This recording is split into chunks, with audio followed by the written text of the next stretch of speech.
जय श्री राम। प्रेमी भक्तों, क्या आपने कभी ऐसा अनुभव किया है कि जैसे ही आप ध्यान में बैठते हैं मन और ज़्यादा भागने लगता है।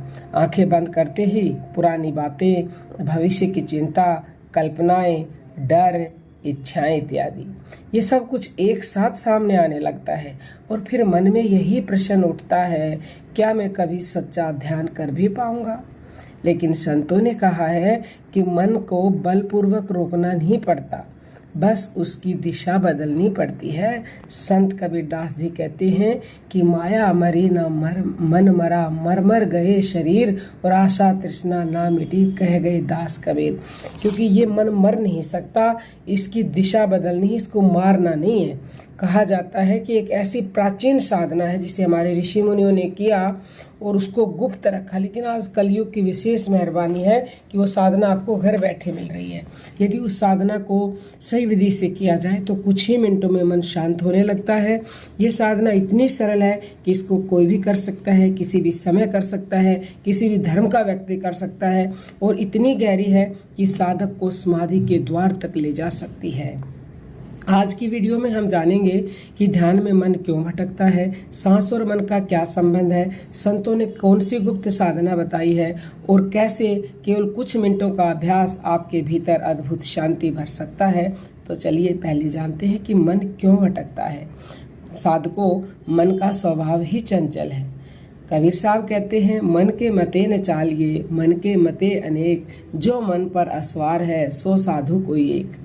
मन कभी भूतकाल में जाता है, कभी भविष्य में भागता है और इसी कारण ध्यान में स्थिरता नहीं बन पाती।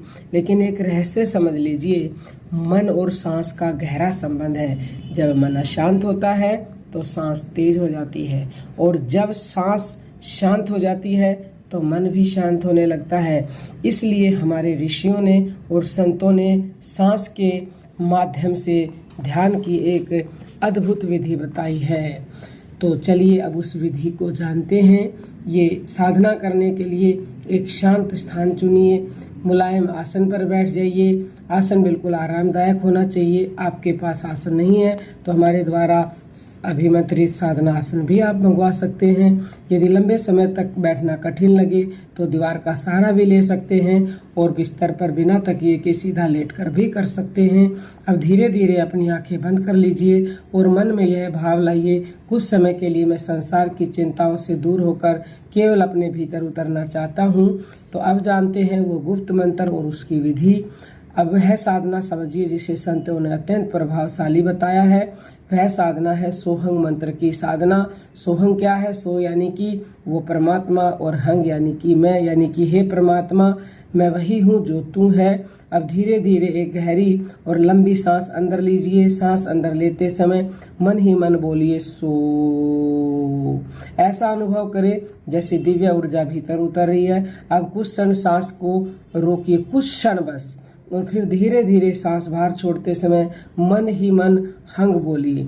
ऐसा महसूस करें जैसे भीतर का तनाव बाहर निकल रहा हो। बस यही प्रक्रिया 7 बार करनी है। चलिए एक उदाहरण से समझते हैं। मान लीजिए एक झील है, यदि उसमें लगातार पत्थर फेंके जाए तो पानी कभी शांत नहीं होगा, लेकिन जैसे ही पत्थर फेंकना बंद हो जाए झील का पानी अपने आप शांत हो जाता है। ठीक वैसे ही हमारे विचार मन में हलचल पैदा करते हैं और यह साधना उन विचारों की गति को धीरे धीरे शांत कर देती है। संत कहते हैं, पोथी पढ़ पढ़ जग मुआ, पंडित भयानक होई और 2.5 अखर प्रेम का पढ़े सो पंडित होई। यानी कि परमात्मा केवल शब्दों से नहीं मिलते, अनुभव से मिलते हैं और यह साधना उसी अनुभव की ओर पहला कदम है। इस साधना के अनगिनत लाभ हैं। नियमित अभ्यास से मन शांत होने लगेगा, तनाव कम होगा, ध्यान गहरा होने लगेगा और भीतर आनंद की अनुभूति बढ़ने लगती है। धीरे धीरे साधक को ऐसा लगता है जैसे भीतर कोई दिव्य प्रकाश जाग रहा हो। तो आज से केवल कुछ मिनट निकालिए और इस साधना को अपने जीवन का हिस्सा बनाइए। हो सकता है शुरुआत में मन भटके, लेकिन निरंतर अभ्यास से यही मन आपका सबसे बड़ा मित्र बन जाएगा। और संत कहते हैं कि सांस सांस सुमरण करो, यही है सच्चा ध्यान। बिना नाम सुना लगे जीवन का हर गान। यदि वीडियो अच्छा लगा हो तो लाइक करें, शेयर करें, चैनल को सब्सक्राइब जरूर कर लें। हर सांस में परमात्मा, हर धड़कन में शांति। जय जय श्री